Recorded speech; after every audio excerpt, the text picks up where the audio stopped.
Alors, bonjour à toutes, bonjour à tous. Alors, je suis Cindy Marival, je suis la chargée de prévention de la Mutualité française de Guadeloupe. Donc, aujourd'hui, nous avons une visioconférence avec donc deux professionnels, donc Madame Savannah Laurent, qui est diététicienne nutritionniste, et Monsieur Fabrice Gabriel, qui est ingénieur en sécurité alimentaire.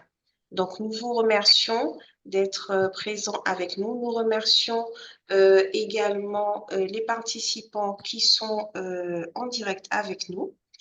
Et si tout est bon pour vous, les intervenants, nous pouvons commencer.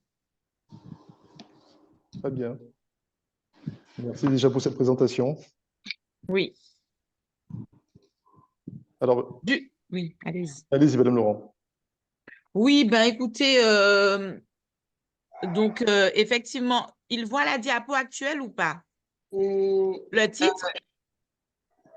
oui, Bon, mais là, oui, je vais reprendre le titre, hein, pourquoi pas. Santé en nous, dans assiette en nous, effectivement.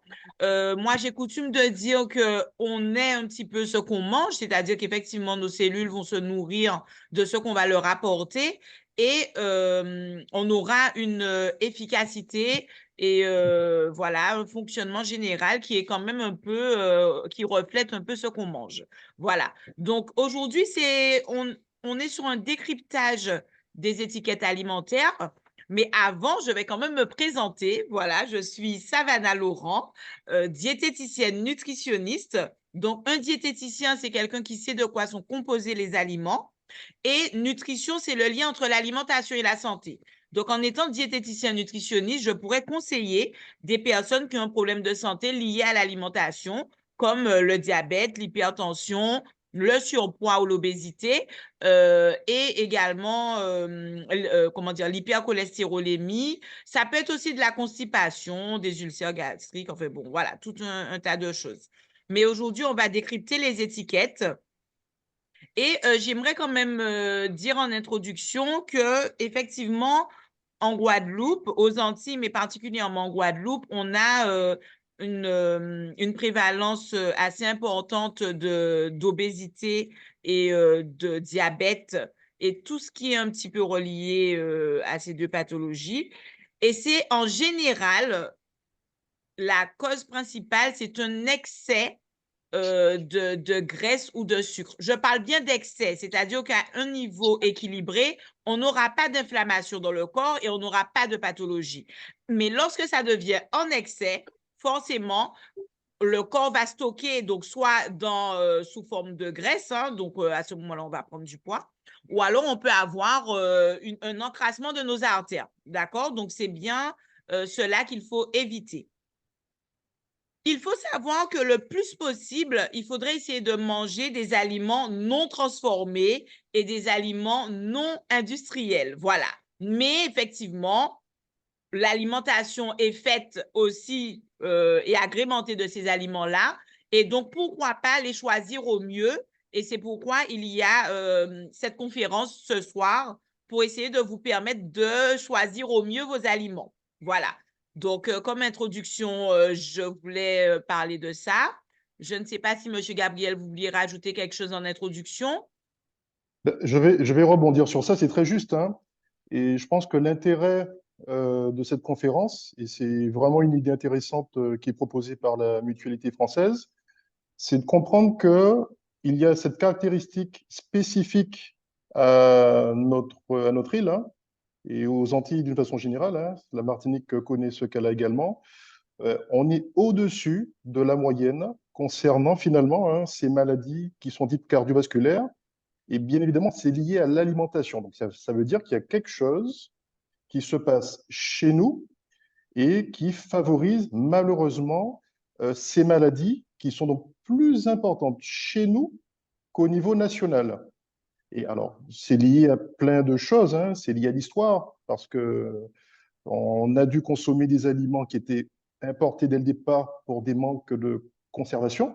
Donc ça, c'est l'histoire de la salaison.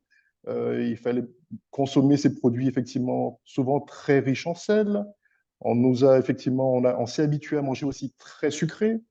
Donc voilà, donc tout ce qui va être consommation excessive de sel, de sucre, de matières grasses, ben vous allez favoriser ces pathologies qui sont dites maladies cardiovasculaires. Donc Madame Laurent a parlé effectivement de l'obésité, on parle d'obésité morbide. Alors la morbidité fait référence à tout ce qui est pathologique. Donc ça veut dire effectivement on va avoir aussi des cas de diabète. On constate, imaginez-vous, des cas de diabète de type 2, le diabète qu'on appelle le diabète de l'adulte, chez les enfants. Vous imaginez maintenant, chez les enfants, vous avez des cas de diabète de type 2. Donc, nous, c'est le prisme que l'on a choisi, c'est déjà de comprendre un petit peu ce que l'on consomme sur des produits qui sont transformés, de façon à faire les choix qui seront les mieux, les plus opportuns pour notre santé.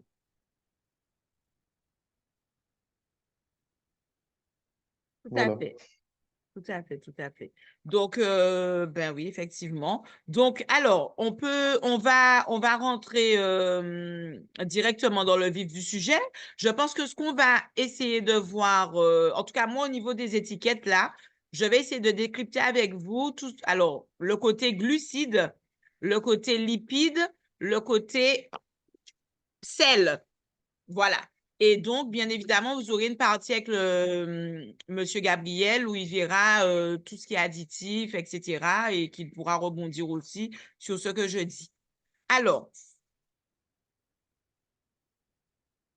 donc, on va essayer d'aller sur des produits courants qu'on achète, hein, voilà. Alors, Et- Savannah, il faut faire le partage ou pas, du coup? oui, tout à fait. Alors, Monsieur Gabriel, faudrait, OK. Je... voilà, comme D'accord.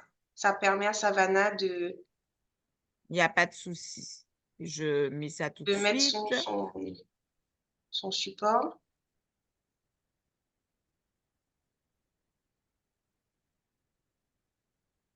C'est bon? Tout le monde voit? C'est bon. C'est possible de mettre en Voilà. plein écran? En plein écran, d'accord.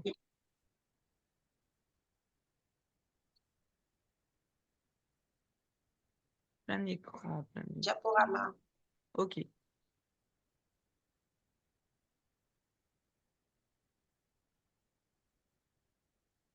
Voilà. C'est bon. Alors, au niveau des yaourts, voilà, vous avez des yaourts dits sucrés et des yaourts dits nature, d'accord? Donc, lorsque vous allez regarder un petit peu la partie glucides, voilà, donc il faut toujours regarder pour 100 grammes, hein. Donc, je vais quand même vous mettre avant une diapo qui montre bien un peu ce qu'il faut regarder. Voilà. Donc, là, c'est un exemple d'étiquette, hein. Donc, vous avez un petit peu ce qui est représenté. En général, on peut regarder la portion que l'on mange, mais pour comparer avec un autre produit, on regarde pour 100 grammes, d'accord, sur la droite. Je vais montrer avec le curseur ici, d'accord? Donc, ce qui est intéressant, c'est les nutriments. Moi, c'est de ceux dont je vais vous parler particulièrement. Et là, vous voyez, il y a matières grasses, dont celles qui sont saturées. Voilà. Et il faut savoir que c'est très important puisque les matières grasses saturées, ce sont des matières grasses qui peuvent entraîner, lorsqu'elles sont consommées trop souvent, un encrassement des artères. Donc là, vous voyez que dans ce produit, en fait, il y a 4,3 grammes de matière grasse et dans ces 4,3 grammes, il y a 1,8 grammes de matière grasse saturée. Ensuite, dans les glucides, on a 12 grammes de glucides et on a en sucre, dont les sucres un petit peu rapides, on a 3,1. Et enfin, on a protéines 7,1 et le sel, on est sur du 0,87 grammes. Alors, il faut savoir que normalement, la portion de sel par jour au niveau de l'adulte, je parle par jour, hein, on est sur du 4 grammes à peu près. Voilà la portion de sel qu'on ne doit pas un peu dépasser. Mais chez l'enfant, on est sur 2 grammes. Voilà. Donc, effectivement, si on a des aliments trop riches en sel, mais je vais vous montrer une autre étiquette où on va vraiment vous montrer un aliment qui est riche en sel, ben, du Alors, si vous coup, permettez que je rebondisse oui, là-dessus, allez-y. Est-ce que vous savez à peu près quelle est la consommation de sel en Guadeloupe? C'est-à-dire que là, effectivement, Madame Laurent vient de nous dire qu'il ne faudrait pas dépasser 4 grammes de sel par jour. Et selon vous, nous, en Guadeloupe, quelle est en moyenne notre consommation journalière de sel? Est-ce que vous avez une idée? Alors en fait, comme les micros sont coupés pour permettre la fluidité de l'intervention, donc c'est pas sûr qu'ils puissent répondre, sauf s'ils répondent Mais, dans le chat. Mais en mais tout cas, voilà. je vais donner la réponse. Je vais donner la Voilà. réponse. On est à 12 grammes en moyenne. Imaginez, 12 Excessif. grammes. On est censé ne pas dépasser 4 grammes par jour et notre consommation de sel en Guadeloupe, en sel, on est autour de 12 grammes, 3 fois plus. Eh bien là, déjà, vous avez ce qu'on appelle un rapport de cause à effet entre une consommation excessive de sel et justement des cas d'hypertension artérielle qui sont beaucoup plus importants chez nous qu'au niveau national, avec les conséquences aussi que l'on connaît au niveau de l'insuffisance rénale. Donc, rien que le sel, c'est un souci. Et d'ailleurs, Madame Laurent vous montrera un exemple d'un produit Qui est riche en... euh, qui est particulièrement riche en sel. Voilà. Et je rebondis sur la petite astuce, puisqu'effectivement, en Guadeloupe, on consomme, on a cette consommation, cette moyenne qui est trop excessive. La petite astuce, c'est le repas demi-sel. Donc, en fait, lorsque vous faites cuire vos féculents, que ce soit riz, racines, pâtes, vous ne mettez pas de sel dans l'eau. Pareil, les légumes, en général, c'est vapeur ou à l'eau, il n'y a pas de sel. Par contre, la viande et le poisson, vous l'assaisonnez normalement, votre viande et votre poisson, et vous pouvez avoir une vinaigrette assaisonnée, on va dire normalement. Mais déjà, le fait de ne plus mettre de sel dans vos féculents et dans vos légumes, ben, ça fait que vous allez diminuer déjà la quantité de sel par jour. Et le fait également de diminuer sur les aliments industriels et les aliments transformé, vous aurez aussi cette quantité qui va diminuer largement. Voilà. Donc, ça, c'est déjà une petite astuce pour éviter d'avoir ces 12 grammes de sel là par jour, ce qui est vraiment beaucoup. Voilà. Alors, Et imaginez les individus qui sont insuffisants rénaux, qui doivent faire l'objet de dialyse, notamment, qui sont contraints euh, de passer par un régime qui est dit hyposodé, c'est-à-dire extrêmement pauvre en sel. Eh ben,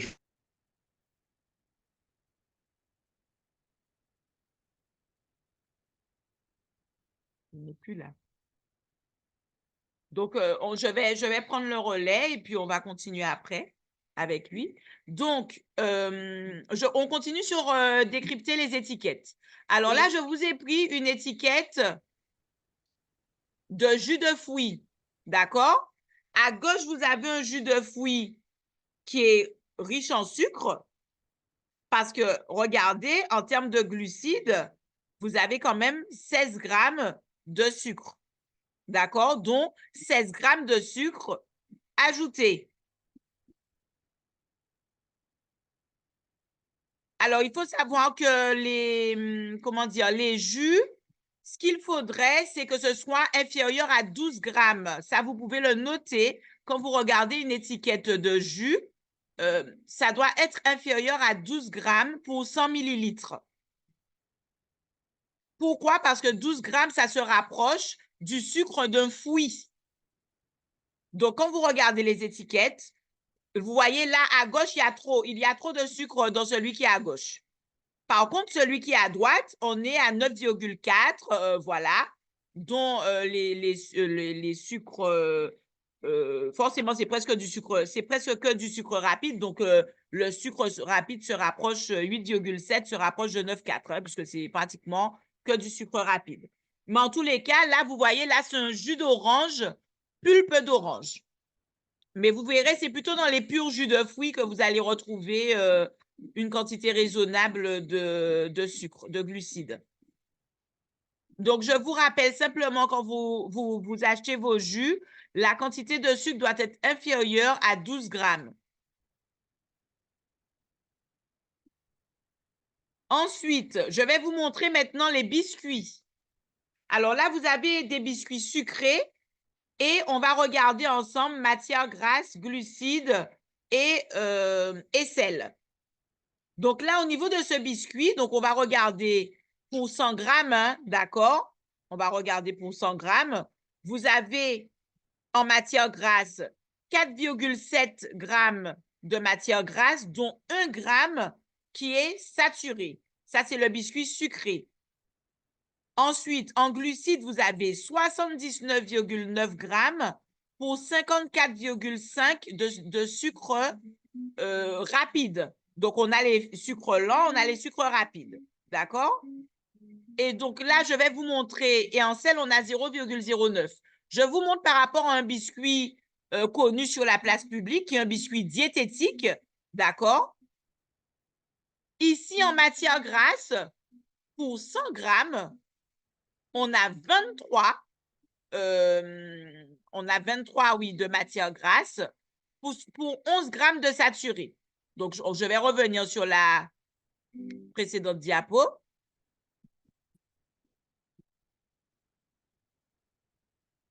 Voilà. Donc, la matière grasse, que je regarde bien, est-ce qu'on est bien sur la teneur? Oui, on est bien sur ça.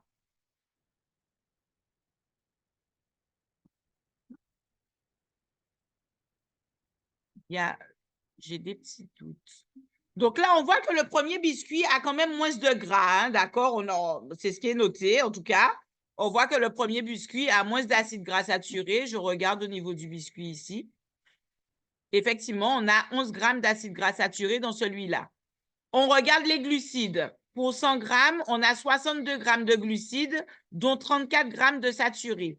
Et là, on a 79,9 grammes, dont 54 grammes de sucre rapide. Donc, en fait, ce qu'on peut voir, c'est que dans les sucres diététiques, dans les biscuits diététiques, pardon, il y a moins de sucre rapide. Voilà, par rapport aux autres biscuits. Puisque là, ici, on a, dans ce biscuit-là, on a 54,5 grammes de sucre rapide et dans celui-là, on a 34 grammes de sucre rapide. Donc, c'est quand même moins, d'accord? Ensuite, ici, dans le biscuit diététique, forcément, on a 4,3 grammes de fibres, alors que dans le biscuit-là, on a 1 gramme de fibres. Parce que dans les biscuits diététiques, il y a beaucoup plus de fibres, de céréales, etc. D'accord? Donc, ça, on la remarque, on peut le voir. Ensuite, on va regarder le sel. Donc, ici, dans les biscuits diététiques, on a 0,52 grammes de sel pour 100 grammes. Et là, on a, pour 100 grammes, 0,09 grammes de sel. Et dans le biscuit, la diététique, on a 0,52 grammes. Donc, il y a quand même plus de sel dans le biscuit dit d'appellation diététique.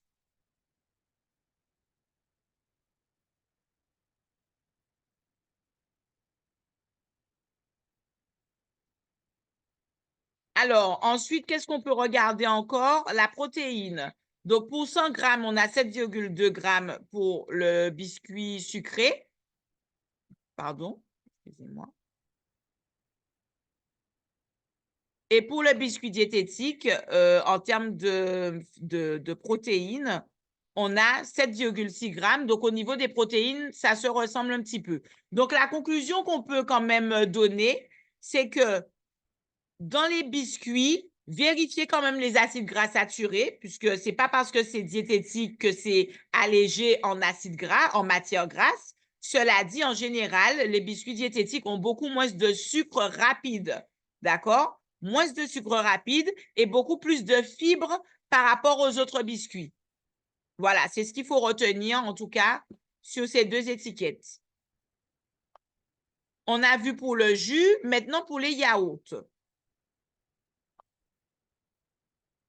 Donc là, au niveau des yaourts, on a les yaourts sucrés où vous avez 10,8 grammes de sucre, voilà, alors qu'un yaourt nature sans sucre aura uniquement le sucre naturel, donc il y aura un peu de sucre, mais à raison de 4,8 grammes, donc beaucoup moins. Donc, dans les yaourts, c'est surtout le sucre qu'il faut regarder, hein, au niveau des yaourts.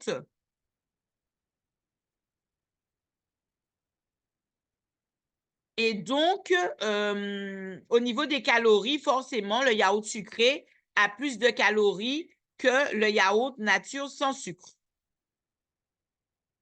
Et oui, juste un petit complément sur ça. Oui, Vous m'entendez? oui, allez-y. Oui. En fait, l'exemple du yaourt il est intéressant. Et généralement, vous voyez, on est entre 10 et 12% de sucre pour un yaourt sucré, même nature. Et l'idéal, en fait, c'est d'acheter des yaourts nature non sucrés. Et en fait, c'est vous qui allez rajouter un produit plus intéressant comme du miel ou de la confiture et surtout limiter cette quantité de sucre. Donc, comme ça, c'est vous qui avez la main, en fait, sur cette quantité de sucre lorsque vous achetez un produit nature sans sucre. C'est vraiment l'idéal, hein, vraiment prendre du nature sans sucre et on peut même rajouter, si on veut se faire plaisir, une petite cuillère de confiture maison, un peu de miel ou alors, voilà, c'est mieux. Une cuillère à On peut café de rajouter miel. des fruits pays aussi s'il y a une Oh, saison. C'est alors ça. oui, tout à fait. D'ailleurs, le fait d'avoir le yaourt nature sans sucre et le fruit, ça fait que le sucre du fruit ne va pas monter trop rapidement dans le sang puisqu'il y a la protéine du yaourt qui va canaliser, entre guillemets, si je fais imager, la montée du sucre. D'accord? Donc, c'est une bonne chose, par exemple, pour les diabétiques. Et si vous me permettez, je peux vous dire Oui. que manger un yaourt nature sans rien dedans, c'est pas désagréable non plus, hein. On peut manger un yaourt nature sans sucre et sans y rajouter quelque chose pour autant. Tout à fait. Il y a beaucoup de gens qui le font, effectivement. Alors, monsieur Gabriel, est-ce que vous voulez rajouter des choses sur les étiquettes Alors, pendant que ben, je moi vais je... donner quelques exemples aussi sur cette partie Oui, nutritionnelle. Donc, c'est vrai que c'était. Je vais prendre un autre exemple de produit. Je vais vous montrer ce que je peux proposer aussi. Euh,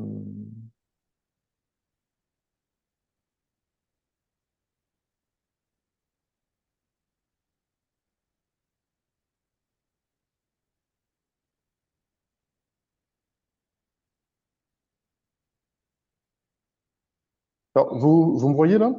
Oui. Alors, on vous voit vous, mais Ah, pas encore attendez. votre présentation.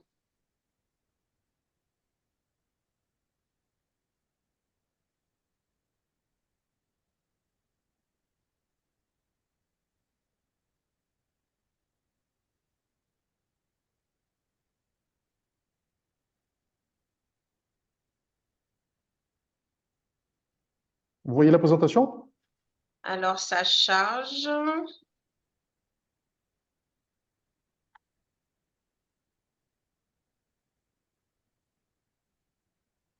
Alors, pour l'instant, non. Non, c'est trop lourd alors. Ça charge. Bon. Puisque tout à l'heure, on a vu, hein, Oui, Mhm. oui. en fait, il faut dupliquer, non?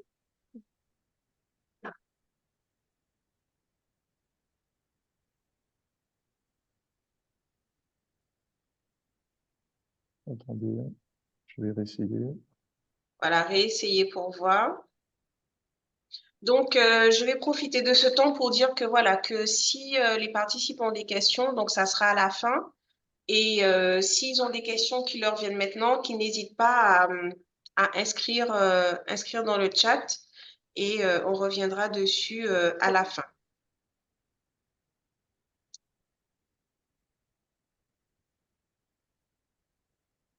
Vous l'avez là?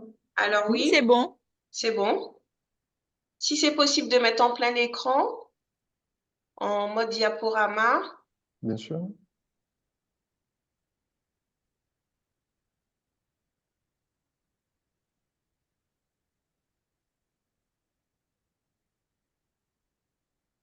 Vous l'avez? oui, c'est bon, super. Alors, juste, alors, sur les bases un petit peu, sur les fondamentaux, euh, savoir que quand vous prenez, et ça, il faut le faire en fait, quand vous achetez un produit, prenez vraiment le temps de regarder. C'est un petit peu l'objet de ce que l'on voit ensemble dans cette conférence. Prenez le temps de regarder ce qui est marqué sur les étiquettes. Déjà, l'ordre d'inscription des ingrédients. Vous allez avoir ce qu'on appelle un ordre décroissant. Ça veut dire qu'on va indiquer euh, les ingrédients du plus présent au moins présent. Et ça, c'est important parce que ça vous permet d'entrer, de savoir quels sont les ingrédients majoritaires. Et souvent, vous allez avoir des produits qui sont, ben, je pense au chocolat notamment, vous allez avoir comme premier ingrédient le sucre. Et lorsque vous avez comme premier ingrédient le sucre, sur l'exemple du chocolat, mais qu'est-ce que vous faites? On prend le cas du chocolat en poudre, on va l'utiliser pour les enfants notamment, qu'on aime bien mettre dans le lait. Vous avez donc du chocolat souvent très sucré, ça veut dire que la part de cacao, elle est peu importante. Et qu'est-ce qu'on fait dans ce lait auquel on a rajouté ce chocolat en poudre très sucré? On va rajouter du sucre supplémentaire. Donc ça veut dire que sur un exemple comme celui-ci, on peut très rapidement avoir ce qu'on appelle les sucres cachés, c'est-à-dire que vous mettez du chocolat en poudre, qui est en fait du sucre avec un peu de cacao, vous rajoutez du sucre, et puis des fois, on va accompagner ce lait au chocolat donc sucré de fois, on va y rajouter ben, une tartine avec de la confiture, et très rapidement, sur un petit déjeuner qui peut paraître anodin, vous allez avoir une charge qui sera anormalement très sucrée. Et ça, c'est une façon de vous dire que c'est très facile de dépasser la quantité de sucre dont on a besoin parce que, effectivement, sur le choix de ces aliments, vous allez avoir des quantités trop importantes de sucre. Donc, première chose, s'assurer, effectivement, comprendre que les premiers ingrédients sur la liste de ces étiquettes alimentaires ben, sont les plus présents. Et donc, ça doit orienter votre choix pour que euh, vous teniez compte du fait que ben, il faut choisir ceux qui ont moins de sucre. Alors là, j'ai pris un exemple de la poitrine fumée. On a parlé du sel. Et ce qu'on ne sait pas souvent, c'est qu'on va avoir donc des lardons fumés. On va avoir du sirop de glucose. Et ça, on ne le sait pas toujours, mais on rajoute sur des produits salés du sucre. Et vous savez, ce qu'on appelle le sel et le sucre, ce sont des exauceurs de goût. Et ça permet souvent de masquer des, comment dire, des goûts qui sont, des saveurs qui sont moyennes, pour ne pas dire exécrables. Le fait de rajouter du sucre et du sel, alors déjà, ça permet de faire le produit peser davantage. Donc, on va vous vendre un produit ben, plus cher avec une matière première euh, dans laquelle on a rajouté des ingrédients peu intéressants, sucre et sel, et ça va vous masquer en fait les saveurs qui ne sont pas agréables. Donc c'est pour ça qu'on aime. Vous avez et inversement des produits sucrés, je pense aux gâteaux, notamment les biscuits dont parlait Madame Laurent tout à l'heure. Ben, vous avez du sel. Alors chez vous, des fois, hein, quand vous faites des gâteaux, vous pouvez rajouter une petite pincée de sel pour ceux qui le font. Ah ben, de façon industrielle, cette quantité de sel sur des produits sucrés sera forcément un peu plus importante. Alors, deuxième chose importante à retenir, c'est en fait, il faut limiter les produits euh, dont les ingrédients sont trop importants. C'est-à-dire que plus vous avez des ingrédients, plus le produit est transformé, ultra transformé, et dans ce cas-là, effectivement, ce seront des produits qui seront moins conseillés. L'idéal, euh, c'est vraiment de faire le choix, déjà en tenant compte des ingrédients qui sont majoritairement présents. Donc ça, on l'a compris, ce sont les premiers. Mais il ne faut pas que ça dépasse, généralement, quand ça dépasse 3, 4 ingrédients, c'est des formulations qui sont trop importantes et ce sont des produits ultra transformés que l'on déconseille pour la santé. Donc là, par exemple, vous avez alors l'antioxygène, le E316, conservateur, le E250. Alors E, ça veut dire Europe, hein, ce sont les additifs que l'on rajoute dans les produits qui vont permettre de stabiliser le produit. Donc, alors généralement, le fait de rajouter, vous voyez, du sel, du sirop, on va rajouter des arômes. Ah ben, pour que ce mélange puisse durer dans le temps, ben, il faut rajouter des conservateurs et vous avez certains d'entre eux qui sont quand même contestés, même si ils ne sont pas encore interdits.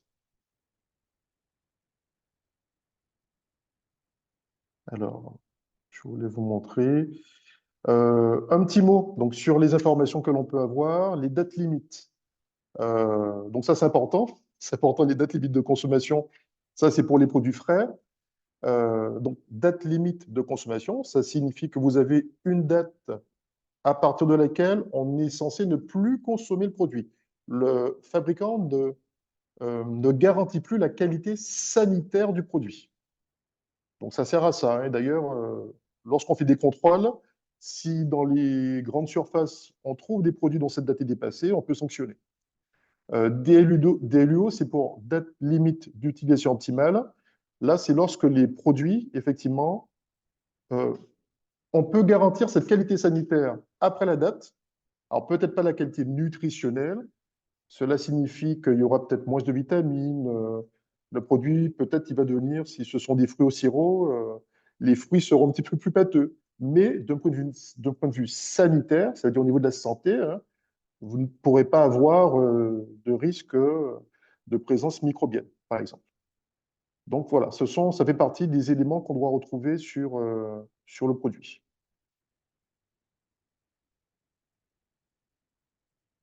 Alors, je passe sur...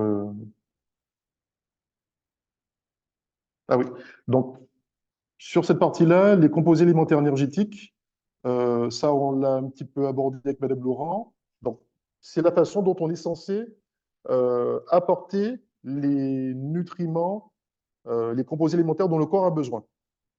Donc, ce qui est important de comprendre, c'est que c'est ça, lorsqu'on parle de calories, donc la partie énergétique que nous apportent les composés alimentaires, ben, ce sont les glucides, les lipides, les protéines.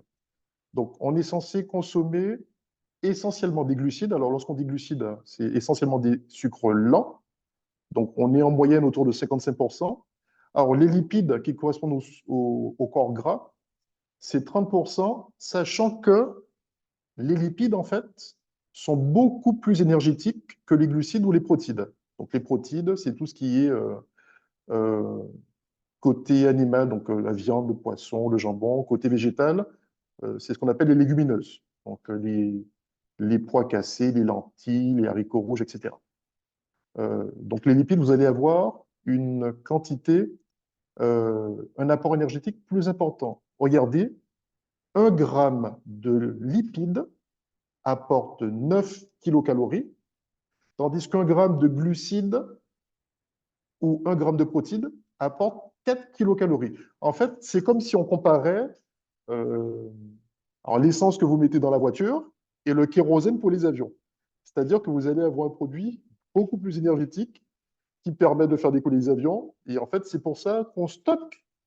On stocke nos réserves sous forme de graisse parce que les corps gras sont une source de réserve très intéressante parce que très énergétique. Alors malheureusement, et ça vous l'avez compris, lorsque notre consommation dépasse nos besoins, ah ben, qu'est-ce qu'on fait? Ben, on va stocker un peu plus qu'il en faudrait. Et ça, c'est un petit peu ce que l'on constate malheureusement un peu trop chez nous. On a tendance à consommer un peu trop de sucre et de matière grasse, donc on va stocker davantage par rapport à ce qu'on utilise dans notre alimentation. Et donc là, je laisserai la parole à Mme Laurent. Et juste pour terminer sur cette partie-là en disant que il faut compter l'alcool aussi. L'alcool a une valeur calorique. Alors, je ne parlerai pas de l'aspect, comment dire, l'aspect sanitaire lié à la consommation d'alcool, où l'alcool peut avoir des effets à la fois sur le système cérébral, l'appareil cardiovasculaire, etc. Juste sur la partie calorique, 1 gramme d'alcool, et je l'ai marqué là, apporte 7 kilocalories. Ça veut dire que lorsque vous devez tenir compte de votre ration alimentaire énergétique et que vous buvez régulièrement du vin, de la bière ou autre, ah ben, de comprendre que l'alcool a une part calorique et peut également participer dans cette boucle métabolique à la fabrication de matières grasses, c'est-à-dire de graisse. Donc, il faut faire attention aussi. Peut-être que ça peut aider à limiter sa consommation d'alcool.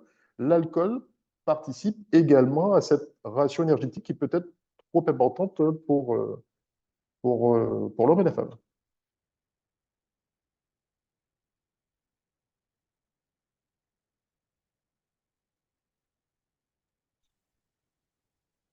Savannah? Oui, oui, oui, oui, oui. Non, mais c'est très bien de décrypter en fait les macronutriments, puisqu'effectivement, nos aliments sont composés de ces différents macronutriments. Et c'est pourquoi, bon, c'est quand même intéressant que chacun sache dans ce qu'il mange, ce qu'il y a en priorité. Par exemple, le groupe des féculents, ce qu'il y a en majorité dedans et qui est intéressant, c'est les glucides, d'accord? Donc, les glucides lents. C'est comme l'essence de la voiture, ça nous permet de tenir entre les repas. Tout le monde doit savoir pourquoi il mange quelque chose. Pareil, le groupe des fruits et légumes, quand on dit 5 fruits et légumes par jour, c'est, pour expliquer, parce qu'il y en a qui ne savent pas trop comment utiliser cette phrase, c'est 2 parts de légumes dans la journée. Donc, cette part de légumes peut être crue, cuit. Quand je dis cuit, ça peut être courgette vapeur. Quand je dis cru, ça peut être salade de concombre laitue. D'accord? Mais si vous voulez, c'est une part de légumes. On n'est pas sur 1, 2, 3 légumes, d'accord? C'est une part de légumes. Par contre, c'est 3 fruits dans la journée, d'accord? Donc, ces 3 fruits dans la journée, ils doivent être bien répartis. Et il faut savoir qu'en fonction des cas, on peut diminuer le nombre de fruits puisque le fruit comme il expliquait, quand on a des sucres rapides, le but, c'est de pouvoir les utiliser. Voilà. Un sucre rapide n'est pas fait pour être mangé comme ça et ne pas faire d'activité. D'accord? Donc, effectivement, une personne, j'aime bien prendre cet exemple, avant les enfants allaient à l'école à pied. Donc, tout le long de la route, ils pouvaient manger des fruits, manger 5 mangues parce qu'ils avaient de longs trajets. Donc, ce sucre rapide était utilisé. Et en plus de ça, en rentrant de l'école, rebelote, long trajet. Et par la suite, il y avait les cochons, enfin, les animaux à aller donner à manger. Donc, tous ces fruits qu'ils mangeaient étaient utilisés. Maintenant, malheureusement, je constate qu'on aime les fruits. Hein. Dans 5 fruits et légumes, on retient surtout 5 fruits. On ne retient pas la partie légumes. Et tous ces fruits sont consommés, malheureusement, sont mal répartis dans la journée. Il y a une mauvaise répartition entre les sucres rapides, souvent, et les sucres lents dans la journée. Par exemple, il y a des personnes, alors là, je vois un tableau, alors c'est peut-être moi qui... Non, c'est Alors, monsieur. Ouais. je vous le retiens. Donc Monsieur voilà, Gabriel. comme je disais, euh, il y a des personnes qui considèrent que manger des fruits, c'est un repas, alors que pas du tout. C'est pas on part le matin, on mange un bol de fruits, on a mangé un repas. Ce n'est pas un repas, le fruit. Voilà. Ce dont le corps a besoin, c'est de sucre lent, de protéines, et le fruit, c'est un bonus, c'est le plus qui va nous apporter les fibres, les vitamines, les minéraux. Mais on ne peut pas considérer qu'en mangeant des fruits, on a mangé, quoi. Voilà. Pourquoi? Parce que je sais qu'il y a des personnes qui, même le midi, hein, peuvent manger un bol de fruits et estiment qu'ils ont mangé. Donc, voilà. Comme c'est naturel. Donc, oui, c'est naturel, mais le but d'avoir du sucre rapide, ça peut être dans les fruits, ça peut être dans un smoothie fait maison, ça peut être dans l'eau de coco, le jus de fruits. Voilà. Ben, c'est de pouvoir être éliminé. Et donc, dans ces cas-là, il ne faudrait pas être sédentaire, puisque la sédentarité, c'est aussi un problème, hein, que ce soit chez les jeunes que chez les adultes. Voilà. Ensuite, on a, donc il y a les lipides, donc la matière grasse. Le petit problème au niveau des matières grasses, donc sur les étiquettes, c'est important de regarder le côté acide gras saturé, je le répète. Il ne faut pas qu'il y ait trop d'acide gras saturé par rapport aux matières grasses totales. Je vous montre rapidement sur l'étiquette pour qu'on puisse regarder ça.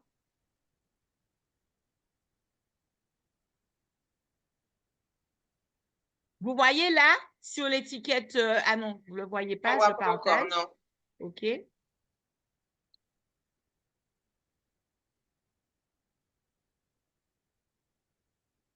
Ici, donc.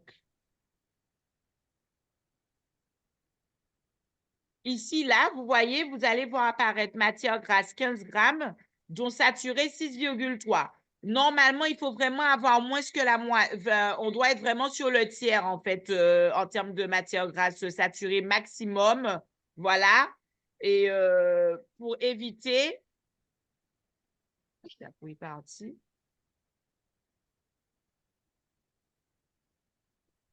Voilà. Donc là, pour moi, on est même un petit peu.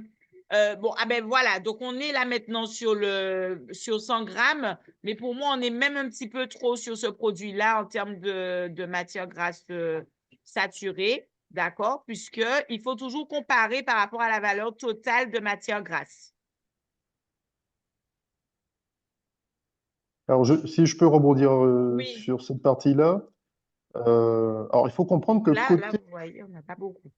ben, côté industriel, en fait, ils ont tout intérêt en fait, à utiliser des matières grasses ben, qui soient bon marché. Le but, c'est d'utiliser dans la formulation de leurs produits ben, ce qui va coûter le moins. On ne va pas forcément, hein, ça on l'a bien compris, chercher à favoriser les produits avec une meilleure valeur nutritionnelle. Et donc, les matières grasses qui vont être essentielles, ben, vous avez par exemple entendu parler de l'huile de palme. Ben, l'huile de palme fait partie de ces matières grasses peu onéreuses. Alors, imaginez hein, la matière grasse qui serait la moins chère juste après l'huile de palme, elle peut être quasiment 5 fois plus chère que l'huile de palme. C'est vous dire la raison pour laquelle on utilise autant cette matière grasse. D'un point de vue technologique, elle est très intéressante puisque ben, justement très riche en acides gras saturés. Donc elle permet de bien tenir lors des traitements thermiques, lors des processus de transformation des produits. Donc d'un point de vue technologique, hein, c'est comme on peut en parler aussi des farines qui sont avec de gluten qu'on a tellement optimisé, hein, c'est une maille, c'est comme une sorte de filet de pêche. Donc ça permet de tenir le produit fini sans, sans dénaturer ce que l'on souhaite avoir au final. Sauf que d'un point de vue technologique, c'est extraordinaire, c'est très intéressant, ça permet d'aller vite, de dépenser moins et d'avoir un produit qui présente bien. Mais il présente bien, mais d'un point de vue nutritionnel, c'est catastrophique.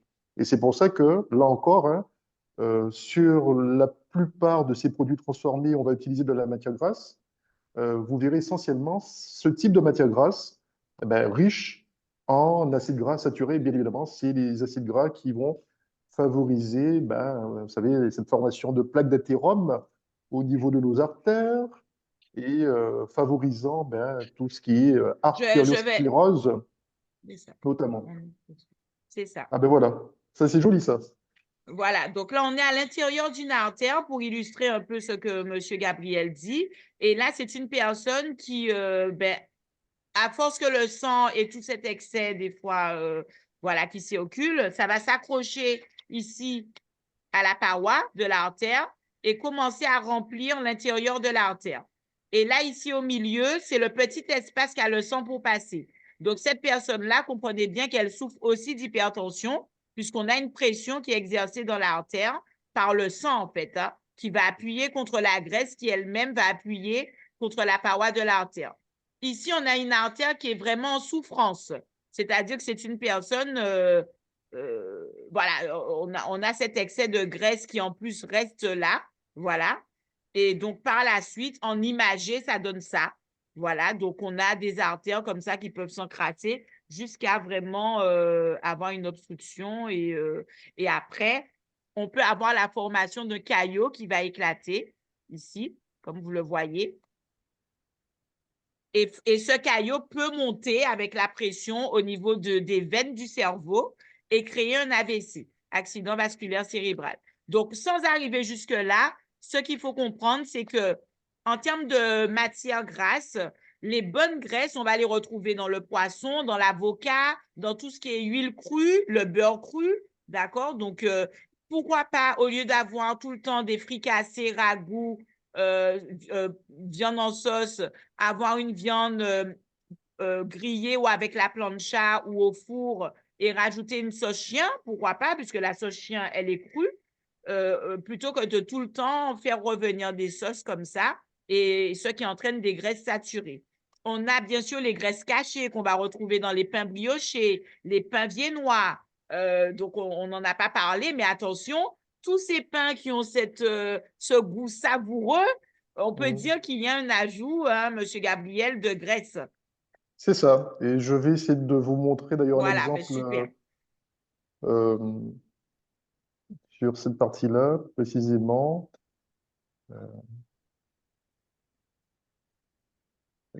que voici. Alors, ça, c'est intéressant, hein, lorsque vous parlez de pain, et alors, vous voyez, hein, parmi nos mauvaises habitudes, malheureusement, Alors, pour alors il faut l'instant, on ne savoir voit pas que, encore, hein, Monsieur Gabriel. pardon? Pour l'instant, on ne voit rien. On ne voit pas Ah, encore la présentation. je crois que c'est en train de charger, là. Vous me dites, hein, quand vous la Ça, voyez. Hein. c'est pas ouvert.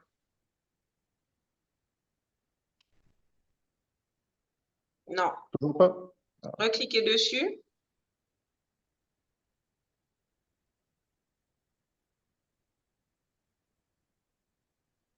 Ça me C'est marque bon. que vous êtes en... Vous C'est l'avez? bon. Oui. C'est bon? Oui. Ah, ben cool. Alors, je parlais du pain. Vous savez, on aime bien le pain brioché en Guadeloupe, le pain au saindoux.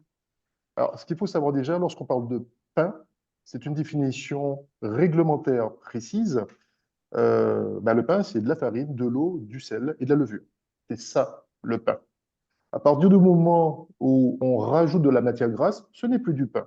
Alors, on pourra dire du pain brioché, du pain viennois, ce que vous voulez, mais on ne peut plus. Et d'ailleurs, il y a encore malheureusement des boulangers. Alors, ça, c'est lié aussi à notre culture alimentaire, hein, où il n'y a pas que des bonnes choses, malheureusement, où on achète du pain, mais auquel on a rajouté cette matière grasse, souvent le saindoux. Et d'ailleurs, vous savez, le petit sachet dans lequel on met le pain, il commence à devenir translucide. Hein. On voit cette matière grasse qui transparaît et qui est donc présente dans le pain.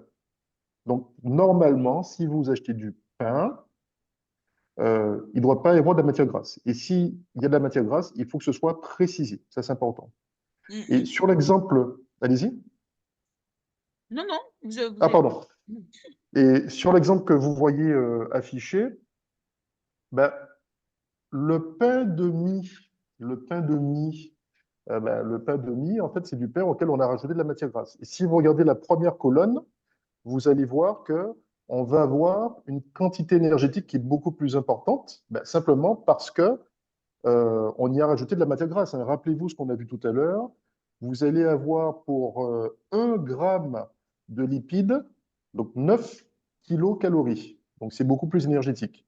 Et qu'est-ce que ça veut dire? Qu'est-ce qu'on rajoute sur une tranche de mie de pain qui contient déjà de la matière grasse? Et vous avez compris aussi que la matière grasse cachée dans cette tranche de pain de mie, c'est pas une matière grasse de bonne qualité, hein, de point de vue nutritionnel. Qu'est-ce que vous faites sur cette tartine de pain de mie? Vous allez rajouter, parce que vous êtes, je sais pas, vous faites un sandwich, vous allez rajouter de la matière grasse. En fait, sur de la matière grasse. Et voyez, c'est ce dont parlait aussi Madame Laurent, vous avez un exemple de matière grasse cachée, donc c'est ce que l'on a dans le pain de mie, et vous allez rajouter de la matière grasse à de la matière grasse. Donc ça veut dire, encore une fois, hein, ça paraît, c'est tellement anodin, c'est par ces petits gestes-là de la vie de tous les jours, sans s'en rendre compte, c'est presque inodore, on va avoir une consommation régulière, tout de suite, trop importante, soit en matière grasse, soit en sucre, ou les deux. Alors, et les biscottes qu'on associe d'ailleurs souvent à des produits diététiques, on dit, tiens, là, allez, je me mets un petit peu à la diète. C'est une mauvaise, enfin, c'est une idée reçue, hein, justement. Hein. C'est une, Exactement. Et même, voilà, on est en convalescence à l'hôpital, à la clinique, allez, on vous exactement. sert des petites biscottes. Eh bien, regardez simplement sur cette première colonne encore et regardez la catégorie L pour lipides. Hein. Donc, Les biscottes, c'est juste du pain de mie qui était déjà enrichi en matière grasse. On a éliminé une partie importante de l'eau. Et donc, qu'est-ce qui se passe? On va concentrer cette matière grasse. Et donc, en concentrant cette matière grasse, vous allez en fait avoir un produit qui sera particulièrement riche, justement, en matière grasse. On est persuadé de consommer un produit Sec, hein, appauvri. parce que les patients, ils me disent c'est sec, c'est sec. Eh ben, je C'est sais très ça. Ah bien qu'on ben, en parle là. donc la biscotte, franchement, c'est à proscrire. Mais en tout cas, si vous en prenez, maintenant, vous savez que il y a de la matière grasse dans la biscotte. Et cette biscotte que vous aimez tartiner avec du beurre, mais vous rajoutez de la matière grasse sur de la matière grasse. J'aimerais rajouter quelque chose, et c'est pourquoi ce produit, les biscottes, c'est vraiment, je vais l'inclure dans un programme, c'est vraiment si le patient ne veut rien d'autre, mais je précise toujours que c'est le moins efficace, d'accord, en termes de sucre lent le matin. Donc, et comme on parle de sucre lent le matin, donc vous voyez, il y a le pain, mais il y a aussi le pollo, la farine de manioc et d'autres sucres lents qu'on peut utiliser. Donc, dans les biscottes, en plus du lipide, et c'est bien qu'on explique que ce n'est pas parce qu'un produit est sec qu'il n'y a pas de graisse dedans. Il a bien expliqué que dans la préparation, la graisse est concentrée. Donc, c'est très bien qu'on l'explique ce soir. Et regardez dans les glucides. Les glucides, il y en a beaucoup. Et c'est pourquoi ce produit, je n'aime pas trop l'utiliser le matin pour les patients, parce qu'en fait, ça fait monter très rapidement votre glycémie et ça redescend très rapidement aussi. Ça veut dire qu'en mangeant des biscottes, vous ne tenez pas longtemps, en fait. Et vous savez que le but, c'est d'essayer d'éviter les grignotages. Et je trouve qu'en mangeant ce type d'aliment, malheureusement, le sucre n'est pas bien réparti jusqu'au prochain repas. Et donc, ça encourage le grignotage et donc, c'est pas trop bon. Donc, et bien évidemment, plus on grignote et plus aussi on peut stocker en graisse et prendre du poids. Voilà. C'est ça. Mm. Alors, Donc, c'est pour ça que c'est. Et juste pour finir sur cette partie-là, si vous aimez tant les biscottes, tout simplement, vous pouvez les remplacer par du pain que vous allez simplement faire griller. Des tranches de pain qui sont dépourvues de matière grasse, vous les faites griller, ça se conserve bien, et simplement, c'est comme si vous aviez des biscottes, sauf qu'elles n'auront pas, elles, de matière grasse. tout à Alors, fait. du coup, je voudrais donc vous demander à vous deux, est-ce que c'est possible, notamment sur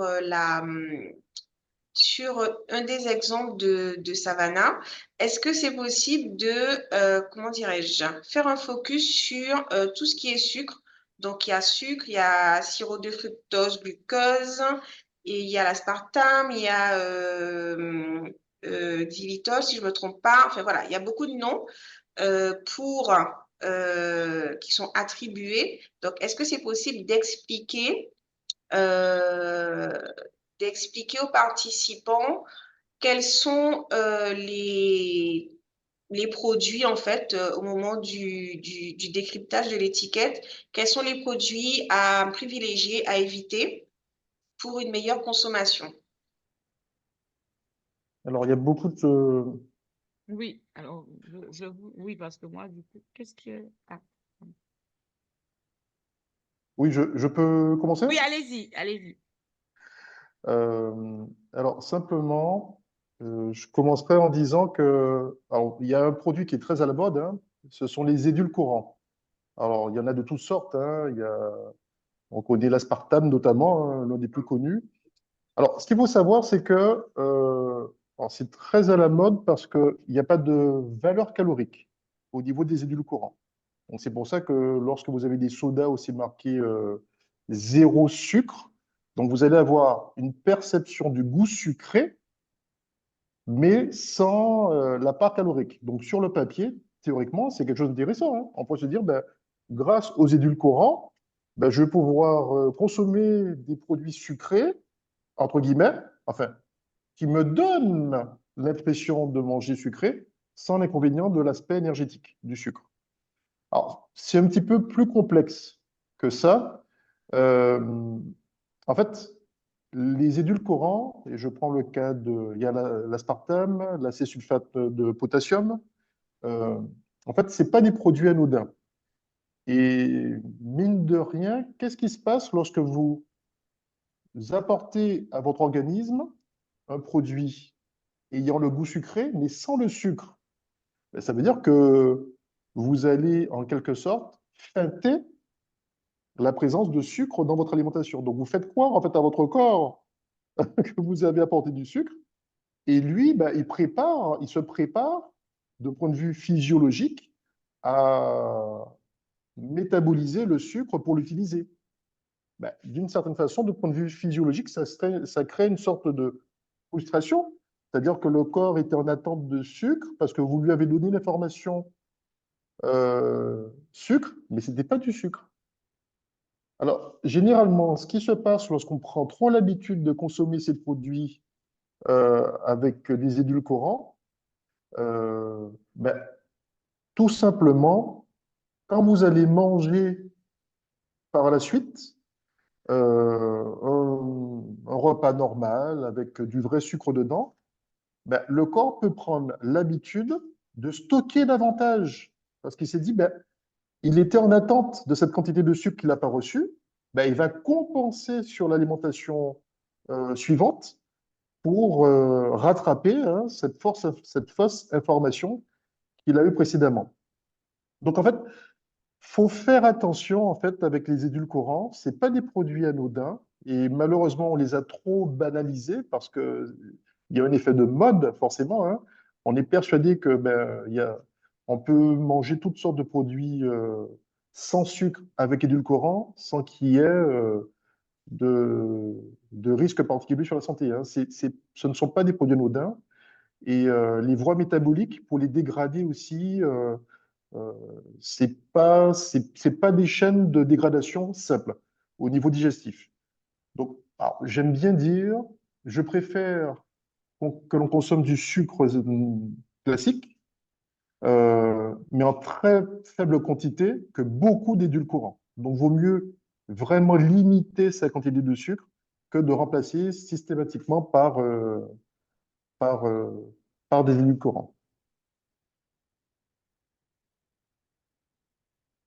Oui, tout à fait. Je valide complètement. C'est bien qu'il y ait eu cette prévention. Et Par rapport aux c'est- édulcorants. est-ce que vous voyez ce que j'ai sur l'écran, quoi, ou Oui, pas? on voit très bien. Alors, voilà, je vous donne, alors, par rapport à votre demande, hein, euh, alors, édulcorant, vous en avez de synthèse, et vous connaissez là, en côté naturel, il y a la stevia, qui à un moment a été très à la mode aussi. Alors, ce qu'il faut savoir, hein, et malheureusement, les publicités fonctionnent beaucoup sur le côté naturel, c'est-à-dire que voilà, ça vient d'une plante. Moi, en tant que biochimiste, je vous dirais que ce soit une substance chimique de synthèse, c'est-à-dire fabriquée d'un point de vue industriel ou en labo, ou que ce soit prélevé dans la nature, vous avez une substance chimique, qu'elle soit d'origine naturelle ou non, elle peut être dangereuse. Hein. C'est-à-dire d'origine naturelle, ça ne veut pas dire que c'est sans danger. Hein. Et malheureusement, on a souvent ce côté, on aime bien mettre ça en avant, le côté, entre guillemets, origine naturelle. Euh, je veux dire, le venin de serpent, c'est naturel, c'est pas de synthèse et ça peut être très dangereux. Donc, au final, c'est de comprendre que vous ayez des édulcorants d'origine naturelle ou de synthèse, alors bien évidemment, hein, à choisir entre l'aspartame et la stevia, je vais quand même plutôt recommander la stevia. Vous avez des choses un petit peu plus intéressantes comme le sirop d'agave aussi, qui vont avoir tout en ayant un pouvoir sucrant intéressant, vous allez avoir une charge calorique plus intéressante. Mais là encore, euh, le piège, en fait, c'est de se dire, ben, comme euh, ça n'apporte pas de calories ou très peu, ben, je vais avoir tendance à en prendre davantage. Donc, là encore, je préfère le sucre de base, Tout à fait. mais je vais Très peu, en avec utiliser le moins parcimonie. possible. Voilà.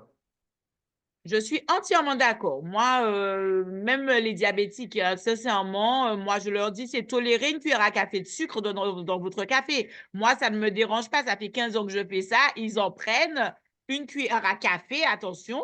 je préfère ça qu'ils me disent qu'ils prennent de l'aspartame, etc. Je suis dans la même optique qu'ils puissent.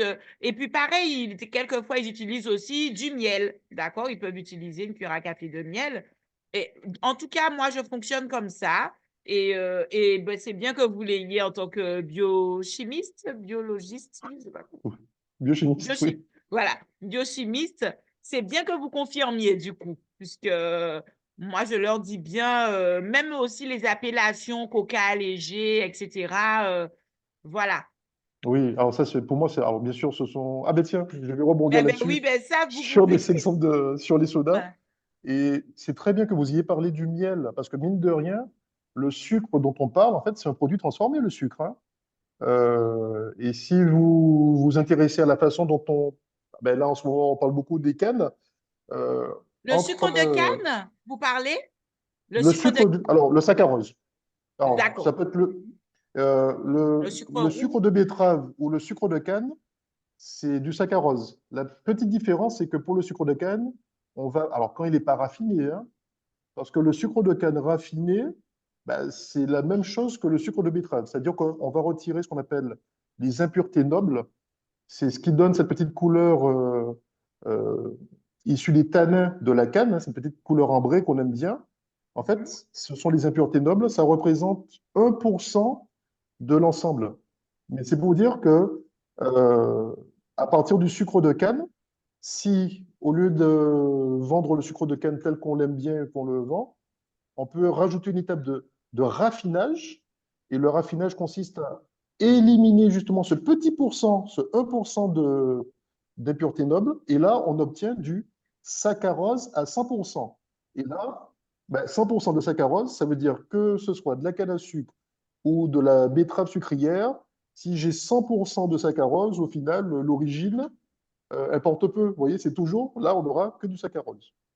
Et c'est pour ça que j'ai bien aimé quand vous avez parlé du Miel? miel, parce que c'est pas un produit transformé et c'est un produit très intéressant de point de vue énergétique. C'est-à-dire que je préfère, et d'ailleurs mes filles ont pris l'habitude d'utiliser plutôt le miel que le sucre. Et je peux vous dire, le sucre, punaise, on a un petit pot de sucre à la maison. Euh, S'il dure une année, C'est ça. c'est c'est déjà très bien. C'est-à-dire que c'est vraiment quelque chose. Allez, là, on va faire un gâteau. Pareil, on va faire un gâteau Voilà. et par rapport à une recette, on va mettre la moitié de sucre, par exemple. On fait toujours, vous voyez, ces petites choses toutes simples où on va mettre soit moins de sucre ou des fois utiliser le miel à la place. D'accord. Et donc voilà, vaut mieux utiliser un miel qui est un produit effectivement qui n'a pas été, qui n'est pas transformé et qui est plus intéressant de point de vue nutritionnel et énergétique. J'ai quand Et même donc, une petite question. allez-y. Donc là, vous confirmez que la stevia et le sirop d'agave restent quand même des produits à prendre avec parcimonie. Oui, oui, oui, oui. C'est-à-dire que Voilà. ce sera, ce sera, ce sera toujours un petit peu plus intéressant de Oui. partir sur ces produits, s'il fallait faire un choix, bien évidemment, entre le sirop d'agave et les édulcorants de synthèse. Mais je voulais, alors dans ce cas-là, ceux qui sont d'origine naturelle sont plus, plus intéressants, et je mets des guillemets intéressants, hein, que ceux qui sont d'origine artificielle. Et c'est pour ça que je l'ai précisé en bas, hein, de faire attention, hein, origine naturelle ne veut pas dire forcément sans danger. Donc, de D'accord. toujours avoir ça à l'esprit. Et justement, ben, je vais rebondir sur Le light. la. Je vais essayer de vous trouver ça. Effectivement, si on pouvait aborder toutes les Oui. mentions allégées, light, puisque Ah, les ben, gens se disent, comme c'est écrit light allégé, donc c'est meilleur. Donc je consomme, mais peut-être c'est qu'ils n'ont ça. pas forcément les bonnes informations. C'est ça. Donc, en fait, comme je dis, hein, alors, vous voyez, j'aime bien. Le but, c'est de ne pas diaboliser les produits que l'on va déconseiller. Je pense au soda, je pense au cola, et d'ailleurs, ça marche pas. Et surtout, je pense aux parents qui essayent de faire au mieux pour leurs enfants hein, concernant cette alimentation. Euh, Le but, on ne va pas interdire le cola, certains produits, mais simplement de leur dire que là, euh, par exemple, s'il y a, il y a une occasion particulière, euh, vous voulez absolument boire du cola, vous n'êtes pas obligé de boire une canette entière. C'est-à-dire que si moi je dois boire du coca, je ne peux pas consommer une canette entière. C'est-à-dire qu'il faut qu'on soit au moins à deux sur une canette. Et en plus, je vous parle des canettes de 33 centilitres. C'est-à-dire que vous avez remarqué que depuis quelque temps, on est passé à des canettes de 50 centilitres. 50 centilitres, c'est un demi-litre. Vous avez des boissons sucrées que l'on va consommer de façon individuelle, qui sont bien évidemment très riches en sucre, donc du sucre inutile. Vous apportez du sucre C'est sur des votre calories ration vides. énergétique. Voilà, c'est-à-dire qu'ils n'ont aucun intérêt, sauf celui Je suis- de perturber le fonctionnement de votre corps. C'est-à-dire que le corps, vous savez, hein, lorsqu'on parle de diabète de type 2, vous avez ce qu'on appelle le pancréas endocrine qui fabrique des hormones, dont l'insuline. Et cette insuline, son rôle, c'est quoi? C'est de prendre le sucre qui arrive dans le sang et de le faire entrer dans les cellules. C'est pour ça que on dit que l'insuline est hypoglycémiante, c'est-à-dire qu'elle va diminuer cette concentration de sucre dans le sang. Mais si vous apportez trop de produits sucrés tout le temps, à force de, du coup, le pancréas endocrine, il doit produire beaucoup d'insuline pour que cette insuline retire le glucose du sang. Ça l'épuise, le pancréas. Le pancréas finit par s'épuiser, et un pancréas qui s'épuise, il ne fonctionne plus correctement, il faut l'aider. Et c'est comme ça qu'on devient diabétique. C'est-à-dire il faut compenser, on est obligé de... c'est nous qui allons apporter à notre corps de l'insuline, puisque mon pancréas, je l'ai tellement épuisé à consommer trop de sucre qu'on doit l'aider, hein, on devient insulino-dépendant et nécessitant. Donc c'est pour ça que, parce que vous avez habitué votre corps à consommer tout le temps trop de sucre, vous le faites travailler de façon difficile, hein, il s'épuise et c'est comme ça qu'on peut arriver à ce type de pathologie. Et vous voyez, hein, on parlait des sodas, là, j'ai pris le cas du jus d'orange. De toute façon, il y a des sodas à l'orange également. Alors, ça, c'est intéressant parce que c'est même pas la partie calorique qui est intéressante, puisque C'est ça. plus vous allez avoir de la dilution, si vous regardez bien, on a à peu près la même charge énergétique. On est autour d'une quarantaine de kilocalories, même si au final, vous voyez, hein, les sodas sont un petit peu plus élevés en termes énergétiques. Mais moi, c'est pas ce qui m'intéresse. C'est plus la partie, on va dire, nutritionnelle. Alors, l'idéal, c'est de manger des fruits, hein. À choisir entre boire du jus, même 100%, l'idéal, c'est quand même de consommer le fruit. Bon, il faut- si on doit consommer du jus de fruits, au moins faites l'effort d'aller sur des produits à 100%. Alors, il y a des fruits, il y a des jus pour lesquels on ne peut pas faire de 100% parce que ce sont des fruits pulpeux, comme la goyave, où Mhm. on est obligé de passer par une formulation qui est dite type nectar, mais au final, vous voyez, c'est ce que j'ai représenté en jaune. Vous avez la quantité de pulpe de fruits qui va progressivement diminuer selon la boisson que vous allez consommer. Alors, si c'est du jus d'orange à 100%, même si vous savez, hein, on va importer des concentrats de pulpe de fruits, parce que ça permet de faire ces concentrats voyager en plus grande quantité. Et une fois sur le produit où on va distribuer, on va reconstituer le jus de fruit, pardon, en y rajoutant de l'eau qui correspond à la concentration initiale du fruit. Donc, quand vous avez des jus de fruits 100% à base de concentré, bon, c'est pas l'idéal, hein, mais c'est déjà moindre mal. Alors, nectar, ça veut dire que là, c'est un quart de pulpe. Alors, mhm. Vous voyez, donc nectar d'orange, on va avoir 25% de pulpe de fruits dans le produit fini. Boisson à l'orange, j'ai mis du 12%, il y en a qui ont même un peu moins que 12%. Donc la partie fruits dans boisson à l'orange, elle commence à être peu importante. Soda à l'orange, on est à 5%. Et mon préféré, Et quand je dis mon préféré, bien évidemment, je suis ironique, c'est le soda goût orange. Alors ça, c'est une aberration nutritionnelle sans fin et je me bats contre ça. Et ce qui me met hors de moi, c'est lorsque je vois, vous savez, il y a des formats pour enfants. Ils font des petits formats à glisser dans les cartables. Donc vous avez, c'est de l'eau sucrée colorée. Ça n'a aucun intérêt nutritionnel. Vous imaginez, vous donnez à vos enfants. Alors c'est comme si vous preniez de l'eau, je mets du colorant, je mets du sucre, je secoue, je mets ça dans ton cartable.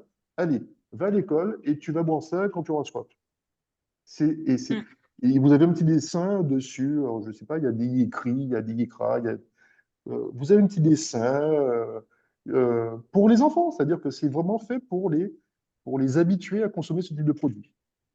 Et comme vous le savez déjà certainement, le sucre, le sucre en fait provoque en fait une accoutumance qui est particulièrement importante. Déjà, elle l'est chez les adultes, elle l'est davantage chez les enfants. Plus vous habituez malheureusement des enfants à consommer sucré, et plus ça va être compliqué de les faire changer de mode d'alimentation. Mm. Donc ça fait partie des produits. Là encore, hein, quand je dis il ne faut pas diaboliser, mais de Non, faire oui, comprendre oui, qu'il y a vraiment des produits à proscrire. Alors les tout à sodas fait. eau sucrée colorée, c'est une aberration nutritionnelle. Alors ça, c'est à mettre de côté complètement. Tout à fait. Alors, bon, je vous laisse continuer, puis je vous laisse dire quelque chose. Ok, Alors, moi, juste une question. Je voudrais oui. vraiment qu'on insiste sur le light parce qu'il y a beaucoup de personnes qui se disent je bois du Coca Light parce que je risque rien, entre guillemets. Donc, c'est savoir est-ce que elles sont dans le vrai ou est-ce qu'elles sont dans le faux. Alors, c'est-à-dire que d'un point de vue, comment dire, mathématique, c'est-à-dire effectivement, vous allez consommer un produit qui n'a pas de valeur calorique. Donc, une boisson avec des édulcorants, ben, c'est une boisson qui n'a pas de sucre et donc qui va avoir le goût sucré, mais qui n'a pas de valeur calorique. Donc, d'un point de vue mathématique, hein, effectivement, si je devais calculer ma ration énergétique quotidienne en y rajoutant ce produit, ben, il ne va pas compter. Il y a pas d'énergie calorique. Et Sauf est-ce que c'est une que, raison pour en consommer en excès? Parce que c'est surtout ben, ça après c'est ce que le j'expliquais vice tout à caché. l'heure. C'est ce que j'expliquais tout à l'heure. En C'est ce fait, qu'il a, oui. c'est C'est après, ce qu'il a chacun fait ce expliqué. qu'il veut, mais moi, j'invite les gens à limiter la consommation de ce type de produit et euh, je préfère que l'on consomme moins de sucre, c'est-à-dire que ben, qu'on prenne le jus sucré classique. Simplement, on va limiter sa consommation. Et puis, le but, hein, c'est pourquoi s'obliger à consommer ce type, et c'est un petit peu l'objet de ce qu'on veut voir ensemble ici, hein, pourquoi s'obliger à consommer de façon régulière des produits transformés qui n'ont pas de véritable intérêt nutritionnel? C'est-à-dire, Voilà. alors je dis ça, je suis conscient que malheureusement, il y a beaucoup d'individus qui ont pris l'habitude d'en consommer, ça devient, bah, c'est-à-dire que vous pouvez boire de l'eau aussi quand vous mangez un repas, vous pouvez boire de l'eau. Je vais choquer certains. Vous pouvez boire de l'eau et manger. Alors que de prendre le gâteau, la pâtisserie, ça vous pouvez le faire de temps en temps. Mais dès que il faut que ce soit occasionnel. Ben, euh, là encore, je vous dis, prenez un soda. Si vous voulez boire du soda, vous pouvez en prendre un, mais vous allez le partager à deux, trois. Vous n'êtes pas obligé de descendre une canette entière. Dans une canette de cola, de soda, en moyenne, c'est comme si vous aviez une dizaine de sucres. Là encore, vous apportez du sucre. C'est comme si, dans la journée, vous vous ennuyiez, vous prenez un bol, vous mettez 10 morceaux de sucre dedans, et là, vous décidez, ah ben tiens, ben c'est l'heure de mon sucre. Et Mm, je mm, commence mm. à mettre des carrés de sucre dans ma bouche. Et ça vous choque, hein, dit comme ça, hein, mais c'est ce que vous faites sans vous en rendre compte par rapport à la consommation de ces produits. Et c'est pas parce que vous allez remplacer. Et c'est ça le problème, c'est-à-dire qu'on va consommer beaucoup de ces produits soda qui sont très acides, avec des édulcorants. Là encore, je vous dis, hein, les édulcorants, la façon dont on doit dégrader au niveau physiologique ces édulcorants, ce ne sont pas des dégradations anodines, en fait, hein. C'est-à-dire que le corps, il doit quand même. Il y a la voie métabolique de dégradation de ces édulcorants, elle n'est pas simple. C'est pas des choses qui sont facilement digérables pour le corps humain. Donc, c'est pas des choses à apporter régulièrement à l'organisme. Donc, là encore, hein, D'accord. euh, j'invite à limiter. Soit vous consommez un peu moins de sucre sur les produits naturellement sucrés, avec du vrai sucre, ou ben, même les édulcorants, ben, ce serait à limiter également. Et sinon, ben, remplacer par de l'eau, ou sur l'exemple qu'on a donné là, des jus de fruits avec 100% de pulpe, en fait, de fruits. Oui. Des choses à Je sais pas. rajouter? Ben, je confirme, c'est-à-dire que, en fait, tout est une question aussi de répartition de comment on utilise les aliments. J'aime bien l'idée qu'il n'y a pas de mauvais aliments, mais de mauvaises habitudes. Alors, dans le sens où, même une glace, si on mange une glace une fois comme ça tous les 10 jours, c'est pas, on va pas diaboliser la glace. La glace, c'est un aliment plaisir. Le plaisir fait partie de la vie. Bien Cependant, sûr, la personne qui va manger une glace tous les jours, ce n'est pas l'aliment qui est mauvais en soi, c'est l'habitude qu'on a d'utiliser cet aliment. Voilà. Donc, moi, je considère que les produits industriels, ils peuvent compléter une alimentation. Mais ça ne peut pas être la base de votre c'est alimentation ça. de manger des produits industriels. Je m'explique. Le jus, c'est vrai que ça peut prendre du temps pour certaines personnes à faire, parce qu'il faut savoir que tout ce qui est santé prend un temps, hein. C'est normal. C'est comme pour vraiment savoir ce qu'on mange, il faut pouvoir cuisiner. Ça prend un temps. C'est comme pour qu'un enfant ait un cadre, il faut pouvoir avoir le temps de l'éduquer. Tout ce qui est bon prend un temps. Ben, c'est comme ça. Voilà. Bon, maintenant, on est dans une société où le temps, enfin, si vous voulez, on prend plus le temps, il faut dire ce qui est, hein. On est dans une société où on ne prend plus le temps, on n'a peut-être pas le temps de le prendre aussi, hein. Ça, je n'en disconviens pas. Mais ça crée un petit peu tous ces problèmes de santé. Ça crée le stress aussi, hein, qui a un rôle sur notre façon de manger, le fait d'être stressé, hein, donc il faut le savoir. Donc, pour ceux qui ne le savent pas, le fait d'être stressé, ben, ça crée en nous tout un tas de sentiments négatifs. Quand on est dans le ventre de sa maman, le premier goût qu'on a, c'est le goût sucré. Et en fait, on a forcément envie de sucre, enfin, en tout cas, le plus souvent, quand on est un petit peu stressé. Ça vient aussi de ça, d'accord? Parce qu'on a envie de réconfort quelque part. Et le sucre est réconfortant. Je parle du goût, hein, le goût sucré. Voilà. Donc, bien répartir ces aliments industriels, c'est pouvoir avoir de temps en temps des aliments frais et de temps en temps des aliments transformés. Voilà. Donc, si on ne peut pas faire autrement. Donc, pourquoi pas le week-end aller au marché, avoir quelques aliments frais pour bien commencer la semaine. Et après, on peut avoir de temps en temps du surgelé, mais attention, dans le surgelé, préférez juste les légumes surgelés, non pas des recettes, hein, parce qu'il a parlé de nombre d'additifs. Quand on regarde sur certains sachets, il y a beaucoup d'ingrédients, hein. Certains sachets de légumes, Monsieur Gabriel, et je pense que c'est bien de dire aux personnes qu'il doit y avoir le moins d'ingrédients possible quand vous achetez un sachet surgelé. Alors, si vous permettez que je rebondisse là-dessus, hein, il y a beaucoup de produits, je pense, ça peut être des crevettes, du poisson, des filets de poisson, même le poulet, vous savez. Ah ben tiens, le poulet, ça c'est intéressant. Vous avez des filets de poulet où on va, c'est marqué, et là encore, prenez le temps, c'est l'objet de ce que l'on regarde, de ce que l'on fait pour cette conférence, prenez le temps de lire les étiquettes. Vous achetez des filets de poulet, des escalopes de poulet. Et si vous ne faites pas attention, vous ne verrez pas que c'est marqué poulet injecté. Poulet injecté, ça veut dire quoi? D'ailleurs, vous verrez, hein. D'ailleurs, quand on le fait cuire, c'est tout tendre, c'est moelleux, c'est agréable. Et c'est d'ailleurs ce même poulet qu'on retrouve dans certains fast-food. Euh, Ben, poulet injecté, ça veut dire qu'on va y injecter de l'eau saumurée. Ça veut dire que, et de l'eau saumurée avec des émulsifiants, hein, comme la lécithine de soja, vous avez des additifs qui permettent de maintenir l'eau à l'intérieur du produit. D'un point de vue industriel, c'est très intéressant. C'est très intéressant parce que ben, moi, je sais pas, j'ai 5 kilos d'escalope de poulet. Ah ben, si je suis capable de rajouter 5 kilos d'eau à mes 5 kilos d'escalope, je vais vendre 10 kilos de poulet. Ah, c'est génial, hein?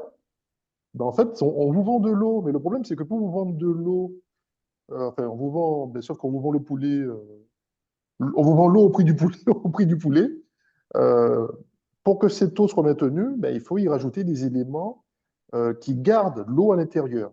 Donc, c'est du sel nitrité, hein, c'est pas ce qui est recommandé, hein. C'est d'ailleurs, c'est très contesté parce que on sait qu'il peut y avoir des risques au niveau de la santé.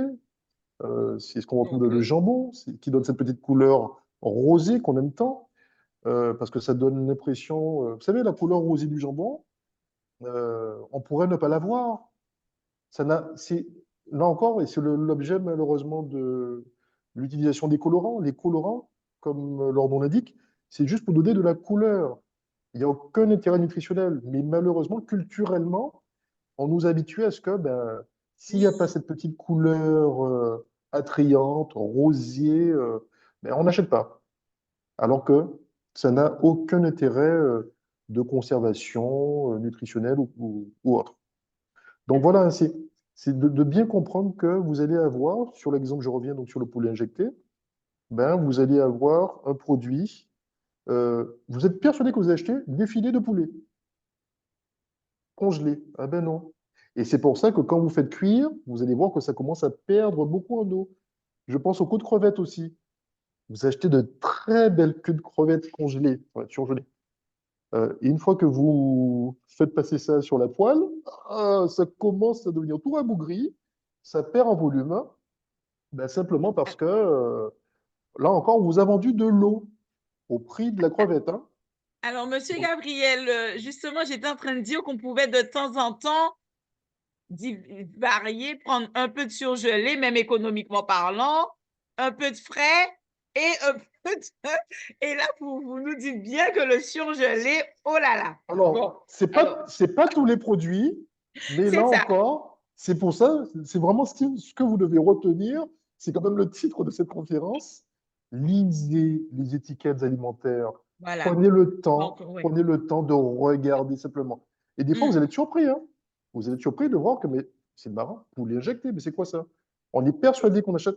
Il y a, alors, vous savez, Donc, quand le il y a les panga. promotions, là, 10 kilos de poulet, faut faire gaffe. Alors, ça peut être autre chose, les Mm. promotions. Ça peut être parce que ben, il y a un invendu qui est encore Voilà. conforme de point de vue Mm. sanitaire, mais voilà, pour le faire partir, on va baisser le prix. Mm. Euh, vous voyez un peu c'est quoi les filets de panga? Ce poisson qui vient d'Asie du Sud-Ouest, c'est pas mauvais hein, au goût en plus, hein. Mais là encore, pareil, on va avoir ces produits avec de l'eau saumurée injectée. Et c'est pour ça que vous allez avoir une texture qui est toute particulière. Et la cuisson, d'ailleurs, que vous mettez simplement sur une poêle, hein, euh, on voit comment ça réduit en taille parce que là encore, on a réussi à maintenir de l'eau dans le produit fini.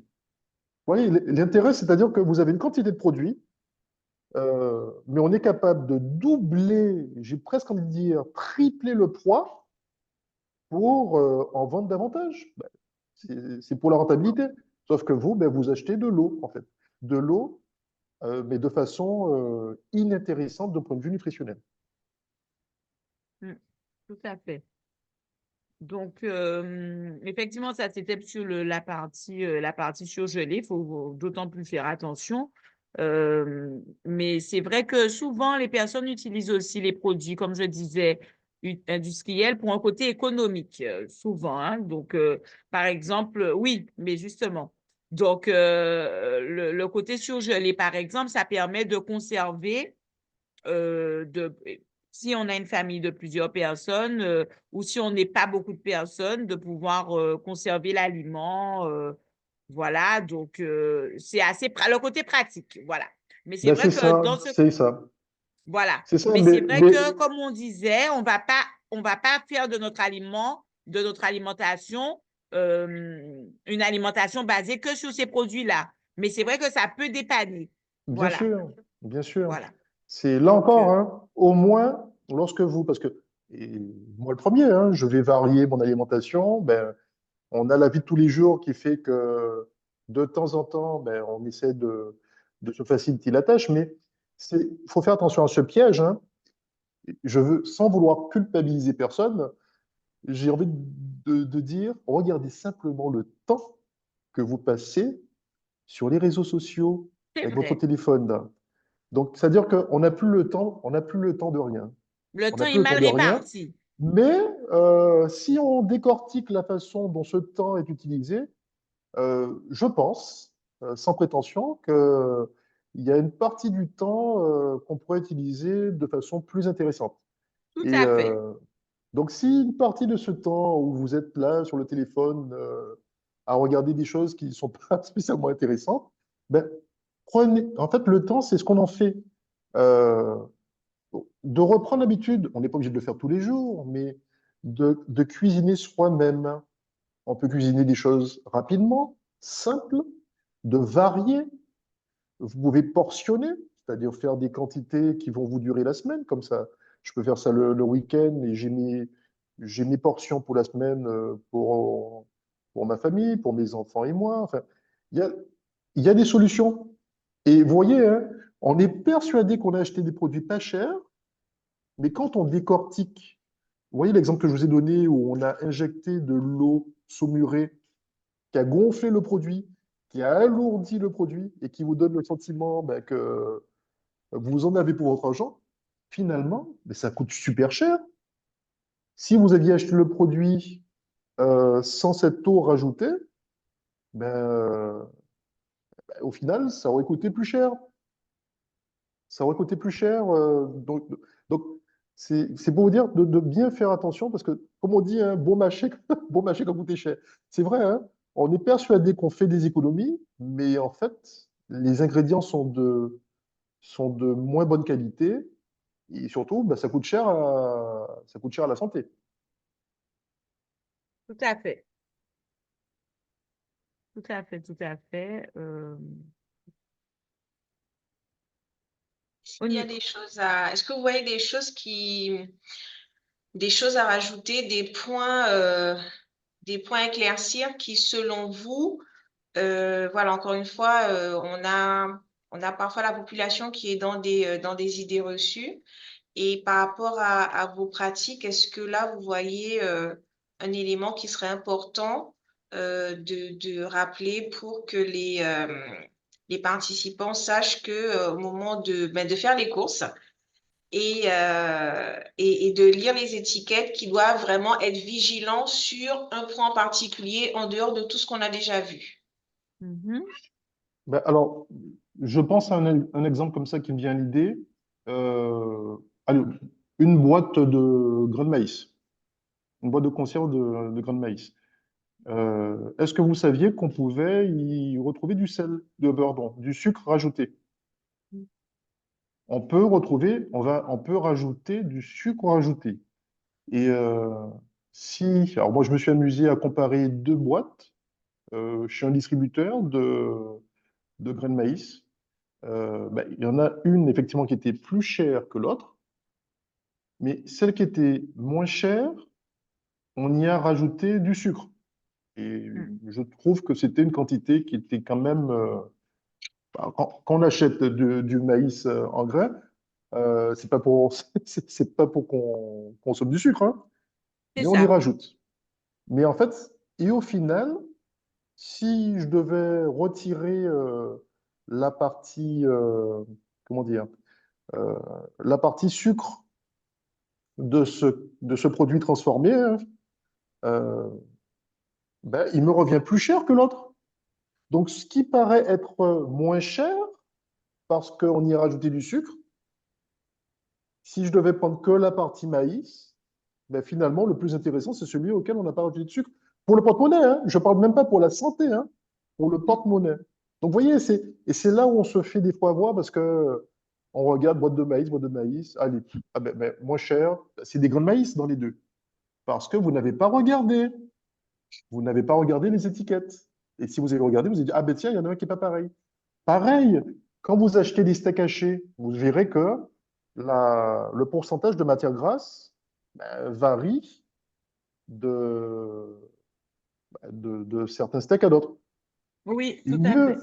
et il y a des steaks, on les appelle des hamburgers, parce que c'est plus la partie concentration de matière grasse qui va compter. C'est-à-dire qu'on a une nouvelle formulation. On va y rajouter des protéines végétales. Donc, vous allez avoir un steak où ce n'est pas 100% de viande.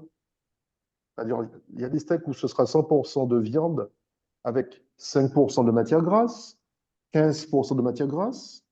Alors, généralement, on achète 15% de matière grasse. Euh, Là encore, quand vous les préparez, ces steaks hachés qui contiennent déjà de la matière grasse, qu'est-ce que vous aimez faire? C'est de rajouter dans la poêle de l'huile. C'est pas la peine. On peut les mettre directement sur la poêle chaude. Il y a déjà de la matière grasse. C'est pas la peine d'en rajouter. Et je vais prendre l'exemple des fast-foods. Est-ce que vous avez une idée donc, en moyenne, voilà, on est autour de 15% de matière grasse pour les steaks hachés, ce qui est, on va dire, correct. L'idéal, c'est de prendre ceux qui sont à 5%, mais c'est vrai qu'ils sont un peu plus chers. À la rigueur, si on n'est pas trop nombreux, c'est d'en manger un peu moins, mais de prendre ceux qui sont à 5%. Est-ce que vous savez quelle est la concentration de matière grasse dans les steaks hachés utilisés dans les fast-foods? Alors, c'est sûr que ce n'est pas 5%, Mm. mais selon vous, c'est quoi? On est plutôt autour de 20% de matière grasse. 20% de matière Oui, grasse. parce qu'ils Vous vont, allez- ils vont pas l'acheter cher aussi. Ben voilà, le but, ben oui, c'est d'avoir, il faut rentabiliser ce que l'on vend. Donc, vous allez avoir un steak haché qui sera beaucoup plus gras que la moyenne. 20%, ça commence à être pas mal, hein. Il est comment le pain de l'hamburger? Le pain brioché de l'hamburger, comme son nom l'indique, lui aussi contient de la matière grasse. Et en fait, le fromage ne sera pas un fromage d'une qualité nutritionnelle intéressante.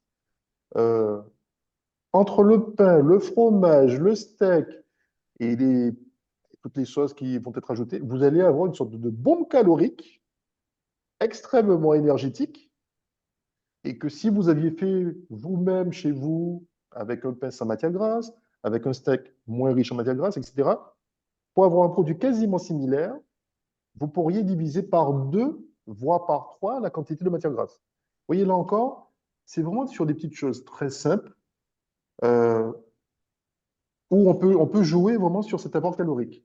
C'est-à-dire, n'apportez pas des calories inutiles à l'organisme.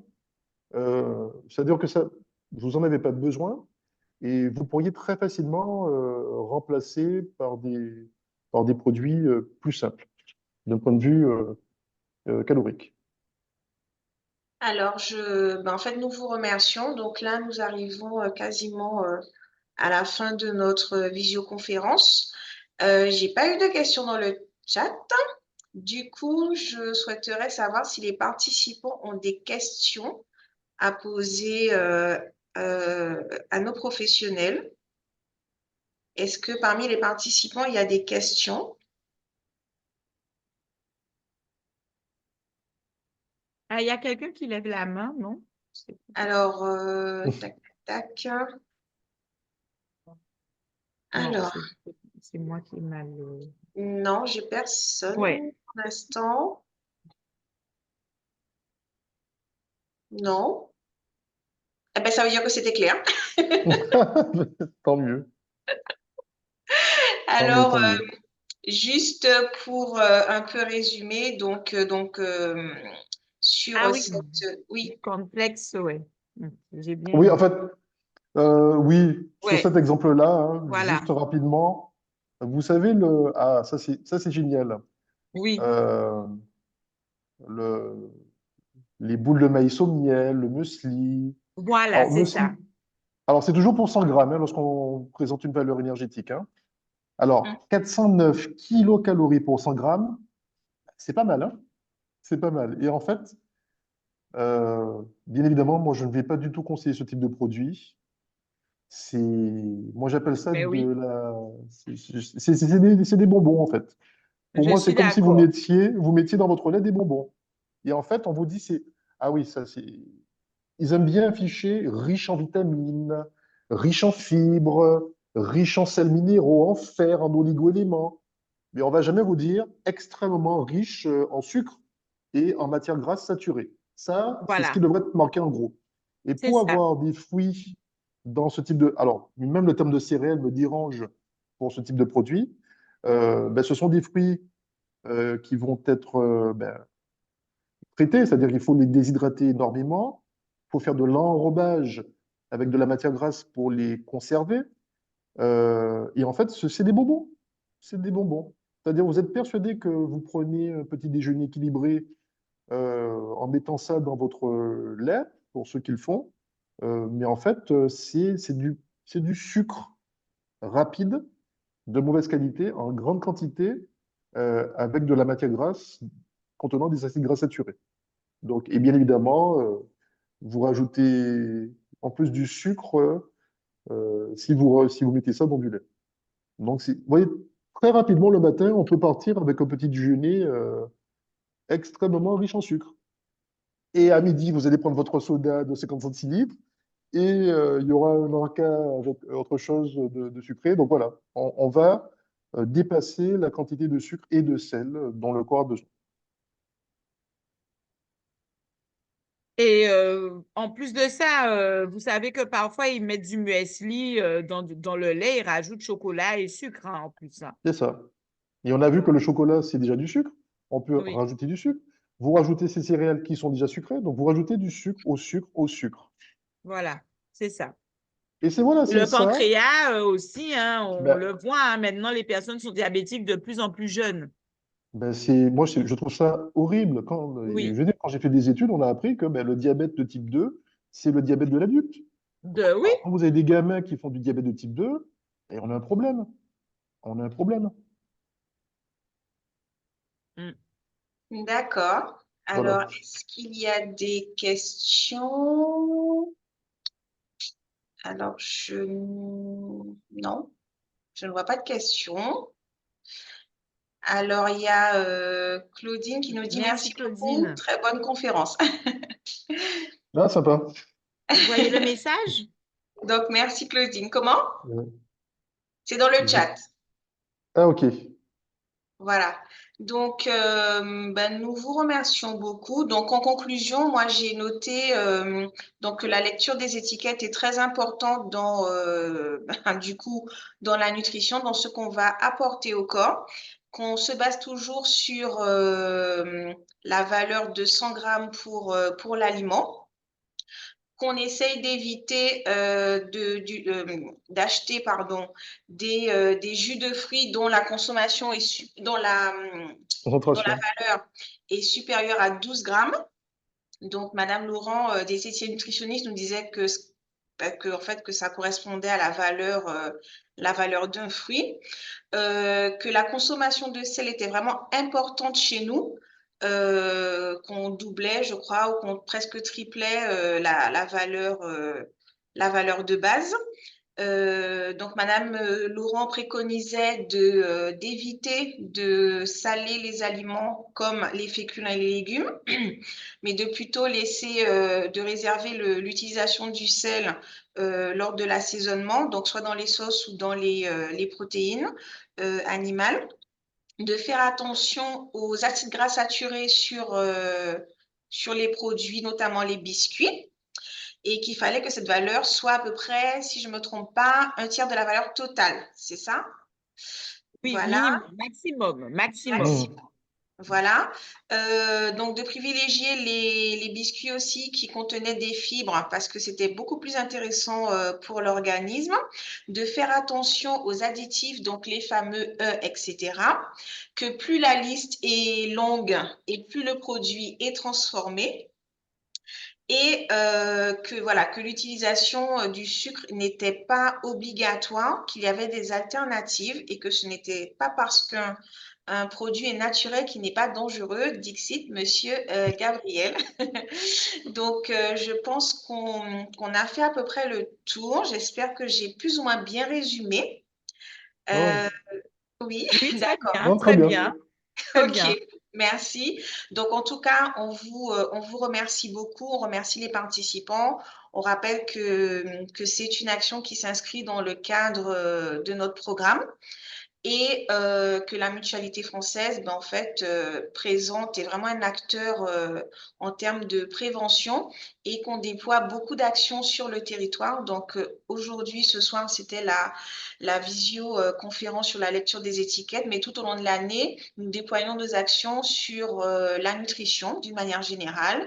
Nous avons d'autres thématiques telles que le grand âge, l'autonomie, la santé des aidants, la santé environnementale, la santé mentale et oui, la santé sensorielle aussi. Donc, on va s'atteler aux problématiques de la vue et de l'audition notamment. Et donc voilà, donc ce sont vraiment des actions qui sont déployées sur tout le territoire, sur toute l'année. Nous essayons vraiment de répondre aux besoins de la population et ça a été vraiment un grand plaisir pour nous de vous avoir ce soir, que vous ayez pu, enfin, que vous, déjà que vous ayez accepté cette visioconférence. Donc encore une fois, merci à vous et nous espérons que les participants auront appris beaucoup de choses et que maintenant qu'ils ont les éléments, peut-être pas tous les éléments, mais qu'ils ont en tout cas certains éléments pour pouvoir être acteurs de leur santé, au moins la base en pouvant, enfin, en apprenant les notions importantes lors des courses par la lecture de ces fameuses étiquettes. Donc, merci à vous, Madame Laurent, merci Monsieur Gabriel, merci aux participants. Avec plaisir. Nous vous Merci. remercions beaucoup. Merci à tout le monde et nous vous disons à bientôt.